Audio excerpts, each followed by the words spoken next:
Hey everybody. So the PA show 2024 ended this week. It was a really wonderful time.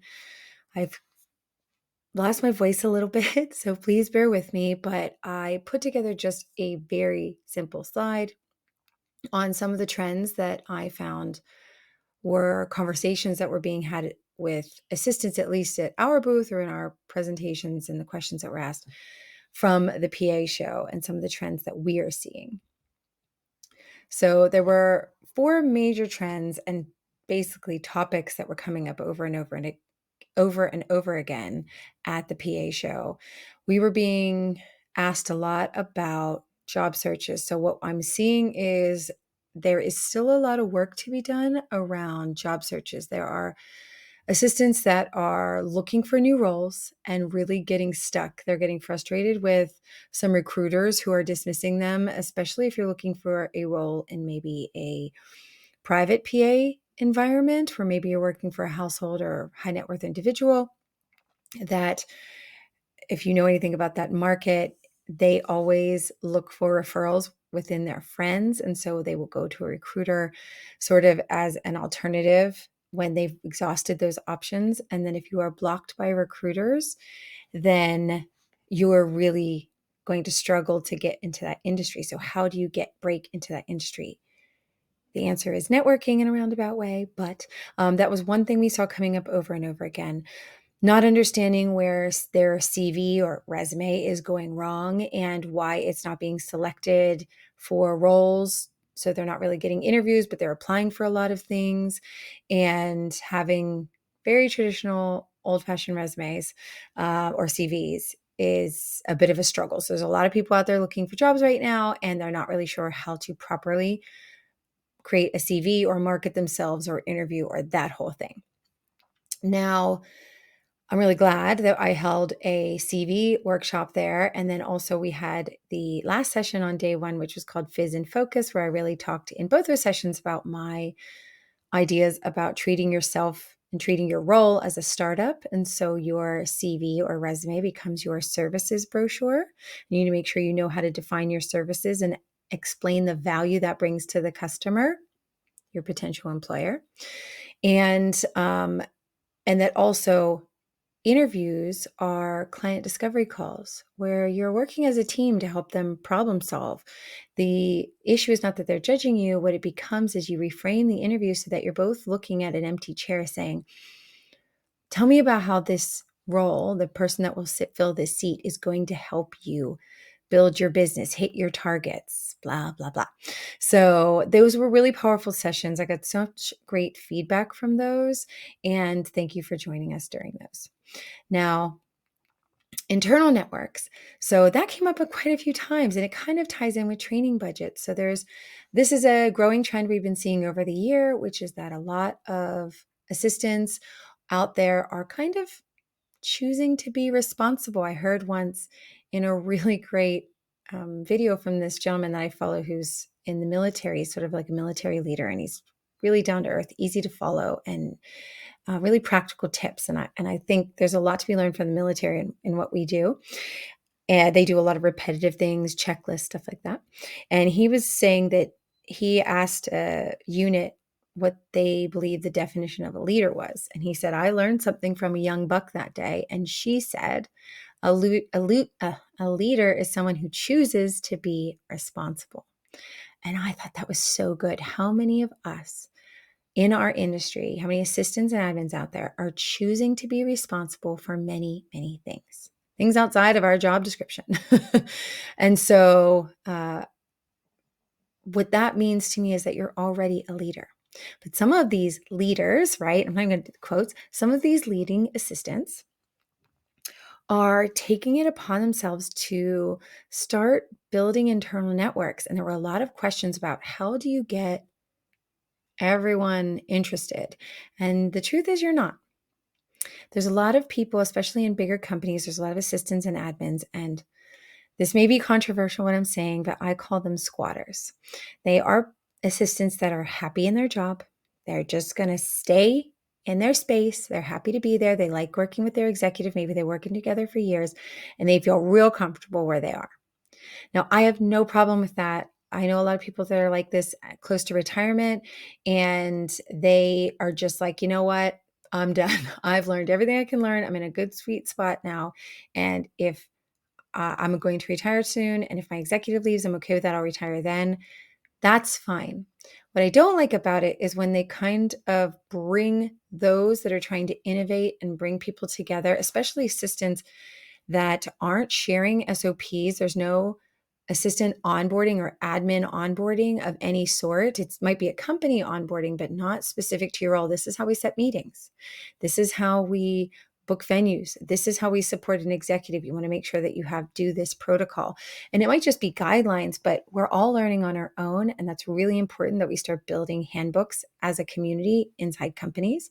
And I'm seeing a lot of assistants ready to sort of pull this together. And a lot of them are coming to us for corporate training or mentorship to talk to them and start pulling this together, even consulting just to get this together.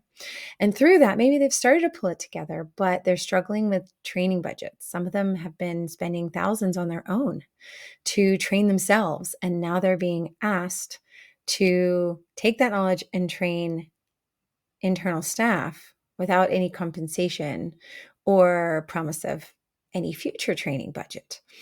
And so that was an interesting trend to hear, that part of it, the struggle with the training budgets. None of these are new trends. These are the ones that are highlighting this year and that we're seeing as well throughout this year. So struggling with how do we get other assistants to come together? And I will tell you what the answer I told them, or the answer I gave them, which is, if you've ever seen the bell curve, the early adopter, late adopter bell curve that they talk about, like technology or any type of product, is like, you'll see this curve of like product get introduced, and these are the people that take on this product or a service or thing. And here you'll have the early adopters, and then it'll kind of come up to like people that are like, okay, they've heard people shouting about it and they're finally ready to like take it on, mid adopters sort of, and then it drops off a little bit as you get to late adopters. They start bringing it on, and then it kind of tapers out, right? If you can get the early adopters, and the rule there is about 18%. If you get the people that are excited about it, that are fanatics about it, concentrate on them. He literally says, ignore everybody else, because they will come. Because if you can get the early adopters to love it so much and talk about it, the rest will come. And if you start spending time on them now, in fact, it could even make them resist, and it could be longer till they come on board. So just worry about the early adopters. So if you're trying to pull together a training for everyone and you are an assistant, team lead, or unofficial network lead, you're in a tough position because, and this is just from experience, that there is a worry that the team doesn't participate and maybe they have their camera off. So you have brought in this great speaker that you love and you know they're going to give value, but no one's on camera and no one's participating. So you feel awful to the trainer.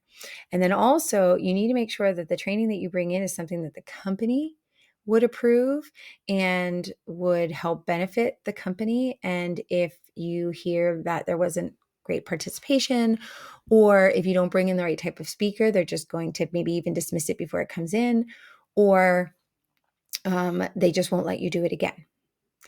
Oh, and then you have the other side, which is the responsibility to all the other assistants, which is, hey, I brought in this great speaker I knew they were going to love, and they don't even want to come. And or they said they're too busy and they don't have enough time and they're not interested in performance reviews or learning how to ace those. They've been doing it for years or something. So you kind of get this like triple attack from the assistants in the network, or potentially the company and the speaker or trainer. So you have all this pressure from these three pressure points. The way to alleviate that pressure point is to just worry about the 18%. Just worry about the people that are excited about it. Now, there's other ways I've talked about previously on how to get people on board in our community, and we have that saved inside the community. And I can link to it if you're watching this from inside our community, I will link to it below. I will find it link below. But that is the first thing I would say, is that just expect that is going to happen. You cannot please everyone, especially when coming from the assistants, is that all of a sudden, once the company has paid for it, they it's not like they chose it or they found it, which is what a lot of officials, the way they come to us is they found us and they came to us.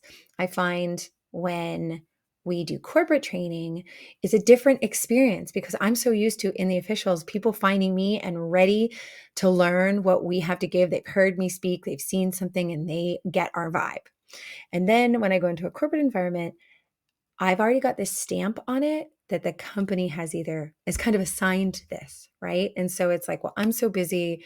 It's just another thing to do. And so I have to win them over for the first time. And at first it was hard. I was so used to just everyone being there because they wanted to be there, to get to a point where you have to be comfortable with the fact that people don't feel safe talking in front of other members of their industry in case there's some office politics or something like that. We've learned to solve that by letting them privately DM us in the training so that no one else sees their answers to things, or by sending a video where I introduce myself ahead of time to that company, to the assistants, so to kind of break that fourth wall so they can already get acclimated to me a little bit and my style, and maybe that makes them more receptive. But I've learned to adopt this 18%. I'm there for the people that want to be there, that have their screens on, that are excited. And I know it doesn't bother me that the other people, they might still be listening. They might be off camera, they're listening, or the 18% are going to talk about how great it is and they're going to watch the recording later. And then I'm going to hear something. And I know it's happened because I've had people follow up like a year later and I had no idea who they were because I went back to the recording and they were off camera. They didn't talk the whole time, but they were listening and they adopted it. And so we also talked about just how to ask for training budgets. How do you incorporate it? I know places that have a training budget that might be £1,500 or dollars, but that's spread out across, that's one budget spread out across many assistants. It's not just per person, or there might be none at all. And so it's how do you get that company on board? How do you start finding advocates within the company that are in executive roles and start building that relationship? So we help people with that. I've gone and done ROI presentations to learning and development teams and HR teams, and they get it. They see how we contribute to the greater good of the company and how we're growth accelerators. And I've had really lovely responses there. So I gave some advice on that. And then the last one, I always love my tech. So we talked a lot about tech. So I did one presentation on Notion and I did another one that we just had as basically our tech hack. It was just revamped a little bit, our last tech hack, which was on tech I love because it was February, Valentine's Day. So I just kind of did a recap of things we've been talking about that year. So talking about things like Notion or Otter or Arc Browser, which I love, and showing people what that looked like. I had a lot of people come up to us after the presentation on Notion. They had never heard of it before. They thought it was amazing. We showed them how the dashboard that we've been building. We're just so close to releasing, and they were really interested in it or into being able to see how they can build their own system in it. Even today, I helped someone learn about Notion because they were building their own sort of VA client database, CRM system sort of. And we were walking through how to do that in Notion while teaching that person Notion. So that came up a lot and I thought was a really interesting trend. But of course, with that conversation, what you get is IT will never let me have this.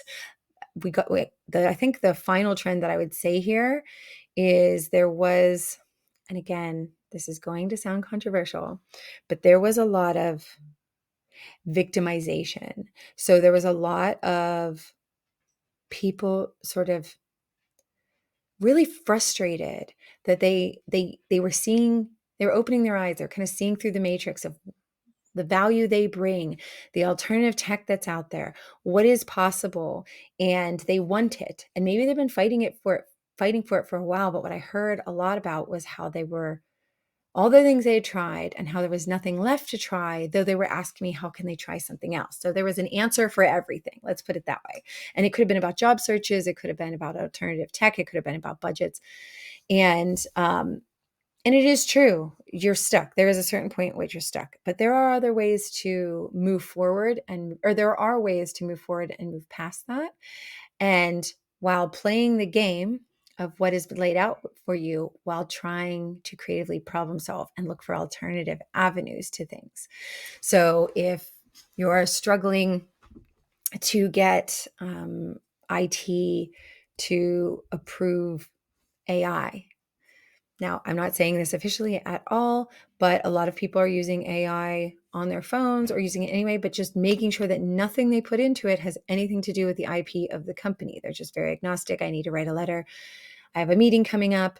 And the example I gave when I talked about AI was I need to write a letter that makes people follow up with their actions, provide any agenda items within 48 hours that's professional, friendly, and stern. Had a great response there. And that was something that if I worked somewhere, I'll just tell you the truth, I'm going to ask for forgiveness instead of permission person. I would have done on an alternative device, my own device, because I know that there's nothing that is being leaked. There's no IP or company information that's being put into another system. And so I'd be happy to do that. You can also build systems such as Notion with dummy data and then be able to present that to your company and say, look, I'm also a big believer in math. So what was the math behind if you had this technology at another company, or if you were able to demonstrate using that technology, how much time it would save you, figure out your hourly rate, figure out how much that would save you over a year, multiply that by 5 as a projected savings of so much over 5 years. Then imagine if it was rolled out to the assistant team and you make that argument. And then you also, I like questions where I know the answer to and say, are you okay with costing the company 20 grand? By preventing us from having this alternative, by us not having this additional technology. Sometimes you get a little bit more leeway, but also of the alternative tech, what I found was, as I was talking about Notion, I was telling people, well, Microsoft Loop is something, that's their version of Notion that's coming. I don't know if it's out just yet. Don't quote me on it. So it was really, really interesting. And for them to realize that when you watch like our tech hacks, you learn about a lot of alternative tech, because I'm not necessarily a Microsoft person, though I do have people that guest host and are Microsoft gurus.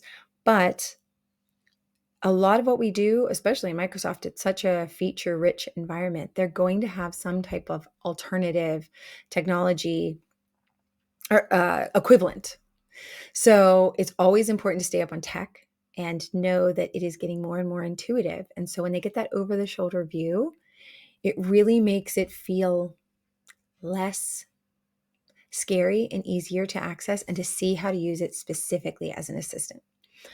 So it was interesting to hear this sort of venting. And what I love is that we are a safe space for that person to feel that they can vent, because I know what that feels like. That is just as frustrating to me as it is to you.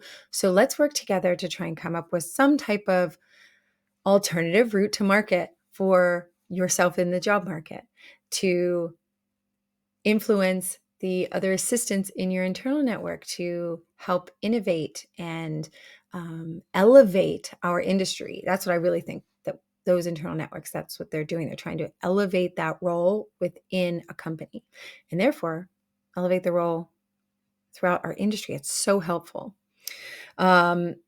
With ways to ask for training budgets, to ways to find out what people are making. That was a question that came up. How do I know what my market value is? Well, start talking to other assistants. Let's start doing anonymous polls. We're happy to do that. And how to push forward with alternative tech. Now, if you saw any other trends, I would love to hear about it at the PA show, or if any of these trends resonate with you or you have questions, please let me know in the comments. But it was overall an absolutely fabulous event. I'm so thankful to MASH Media for having me as a speaker and an exhibitor again this year, and being on the advisory board. I love being a part of the PA show, and I love being a part of this industry. It's such a great time to catch up with lots and lots of different friends in the industry that I know I really support what they do. They're in it for the right reasons. They provide really great services. So it's always sort of like a reunion every time we do it. And I'm just I'm pooped now. I'm exhausted, and I'm so excited for all the follow-up. But the PA show 2024 has come to a close, and I can't wait to go to the next one.